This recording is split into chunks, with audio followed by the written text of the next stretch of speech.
my life with a lie. So this time that you come out of this haze, I've kicked this habit, and I'm a better person for it. I've replaced the drugs with discipline. I've lost 28 pounds, and I was a 10 when I started, and I'm a 4 now. Getting the Vicodin was very time-consuming. It was what I thought about all day long. I spend a lot of time journaling now and reading. I ask a lot of, what am I going to do with my life? Chris and I have been married for 5.5 years, and we've been separated for about 16 months. The state that my marriage is in with Chris is a disaster.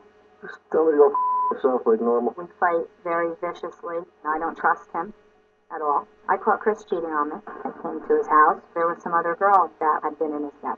It was the worst thing that's ever happened to me. She seemed more approachable when she was high. Now she's always angry. He told me it was my fault. I freaked out. I hit him in the face, and he wanted to get caught. I feel worse than I did when I was on drugs. It just makes me feel like garbage. It brings me back to that place where I wanted to be medicated. I don't know how to rebuild my relationship with Chris. I want to have somebody in my life who loves me and respects me. Dr. Phil, now that I've kicked my Vicodin habit, what do I do with the rest of my life? Well, that's tough to see again, isn't it? Tough to see. How do you feel? I feel fantastic. I feel fantastic. I feel stronger. I feel alive. I have dignity. I'm not in that shame that I felt all that time. So much shame.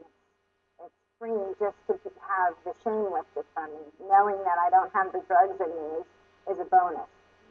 And of course, when we made the decision to send you to Florida Detox, which is an amazing process. It's blessed. I mean, it's an amazing process because it is a chemical process that cleans you out blood-wise, tissue-wise, and all of the drugs in a short period of time. This was important because you had 4 children at home. Yes. And that's the reason that I was willing to do that. What I said to you at the time, and what I know they've said to you there, is that's the beginning of the process. Right. It's not like you go down there and cure your addiction in 3 days. Oh, no. It's the beginning of a process and gives you a huge running start to detoxify. And you did that and then went back home. She's different. Yeah, she's a lot different. Okay? And has that been a good thing or a bad thing for you? It's been a good thing. As far as the addiction goes and the drug use. But it's still not easy. I mean, because everybody makes mistakes, you know, and we try to learn from them and move on. Are you doing drugs now? No. Is that true? That's true, and you know, I have to say that I'm proud of him for that. He's And gone you've through a been- program, and You've been clean for, what, 4 or 5 months now? Yes. And you guys had serious relationship problems going in.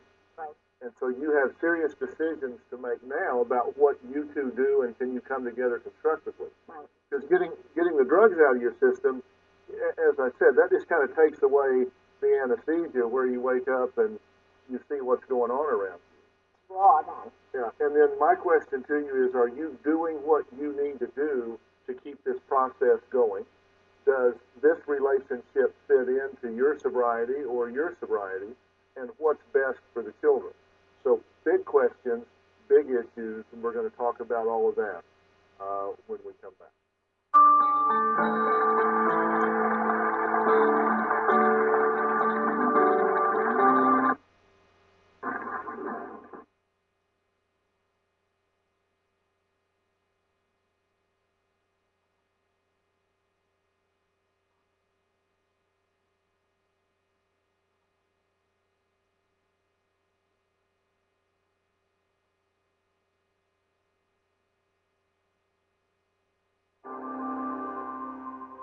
It's boiling down to a trust issue as far as my cheating.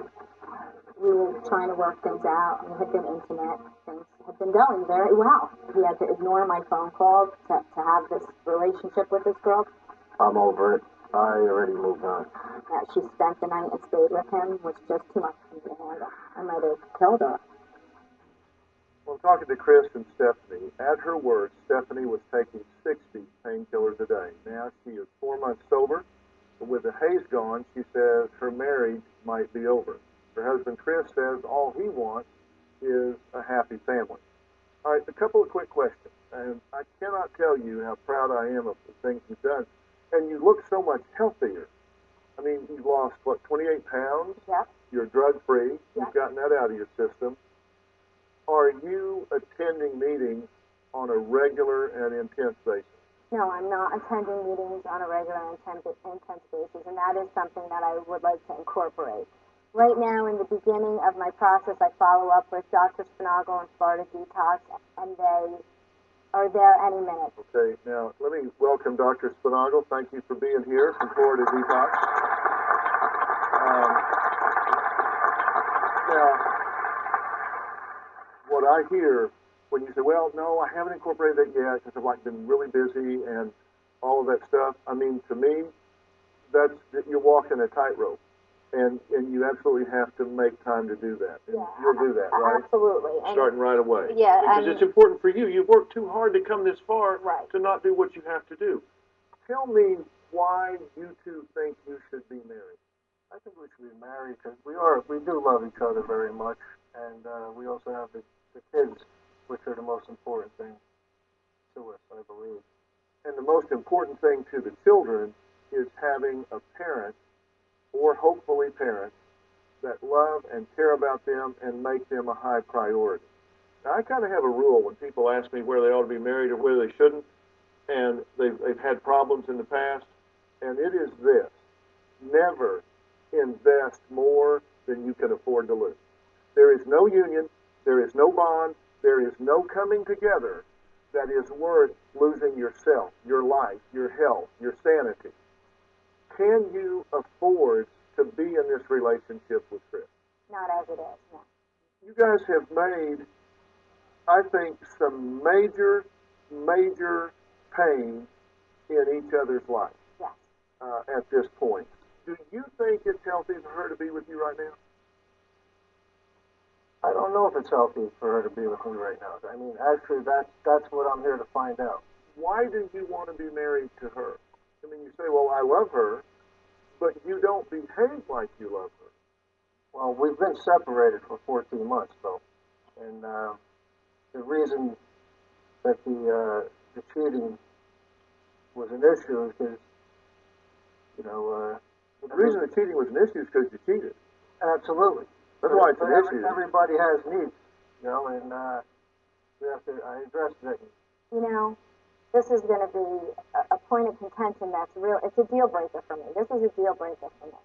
His idea of being separated, and we do live in separate houses, and we have. But at that point in our relationship, we were dating frequently. I don't mean we were dating once a month. I mean we were dating a few times a week, going to the movies. We were intimate. We were intimate 6 days before I caught him in bed with somebody else.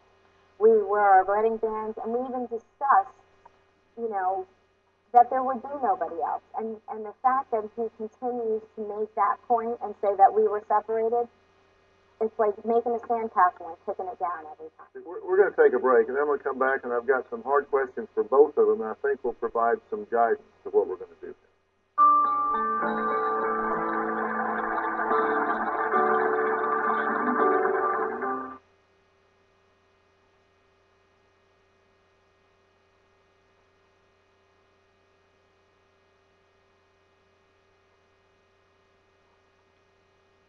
That's 866-437-7445.